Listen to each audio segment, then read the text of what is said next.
ऐसे जरी उत्तर परिसिले वाटले केवळ विनोदे भरले परी तयातील इंगित कळले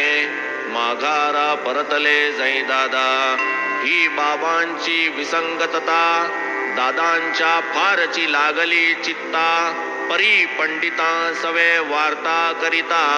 कळली सुसंगतता तात्काळ धोपेश्वरीचे रघुनाथ सिद्ध काका पुराणिक नामे प्रसिद्ध पंडित तयांचे पदी सन्नद्ध ऋणानुबंध शिष्यत्वे त्यांनी घातला काकांचा ठाव तयासी तैसाच आला अनुभव जया मनी जैसा भाव भक्ती प्रभाव ही तैसाच असो हे सर्वोपचार करवून घेती केवळ तयांच्या आलिया चित्ती ना तो पूजेची ताटे भिरकाविती रूप प्रकटिती नरसिंह हे रूप का जै प्रकटिजेल कोण धीराचा पाशी ठाकेल जो तो जीवा भेणे पळेल वृत्ती खवळेल ती जेव्हा कधी अवचित क्रोध वृत्ती भक्तांवरी आग पाखडिती कधी मेणाहूनी मऊ भासती पुतळा शांती क्षमेचा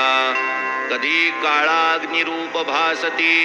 भक्तांसी खडगाचे धारेवरी धरिती कधी लोण्याहूनी मवाळ होती आनंद वृत्ती विलसती जरी क्रोधे कापले थरथरा डोळे जरी फिरविले गरगरा तरी पोटी कारुण्याचा झरा माता लेकुरा तैसा हा क्षणात वृत्तीवरी येता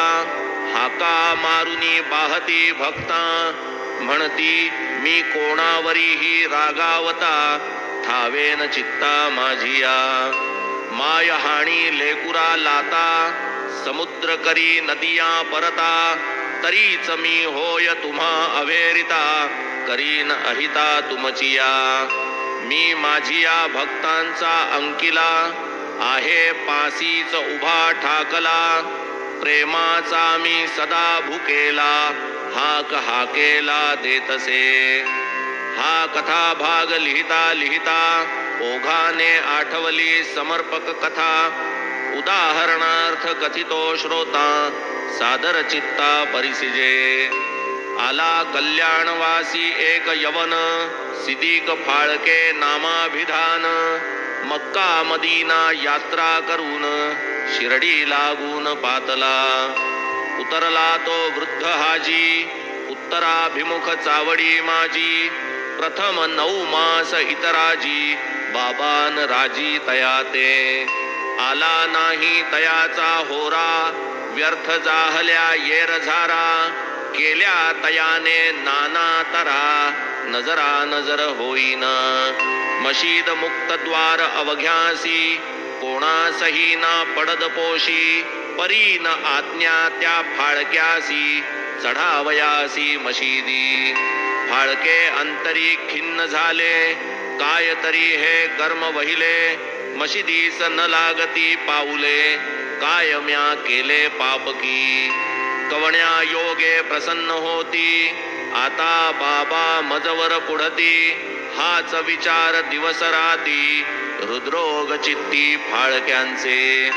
तितक्यात कोणी कळविले तयास होऊ नका ऐसे उदास धरा माधवरावांची कास पुरेल आस मनींची आधी न घेता नंदीचे दर्शन शंकर होईल काय प्रसन्न तयासी याच मार्गाचे अवलंबन गमले साधन ते बरवे सकृत दर्शनी ही अतिशयोक्ती ऐसे वाटेल श्रोतया चित्ती परी हा अनुभव दर्शन वक्ती भक्ता प्रती शिरडीत जयामनी बाबांचे सवे संथपणे संभाषण व्हावे तयाची या समवेत जावे माधवरावे आरंभी आले हे कोण कोठून किमर्थ गोड शब्दे कळवावा कार्यार्थ सूतो वाच होताच समर्थ होत मग उद्युक्त बोलाया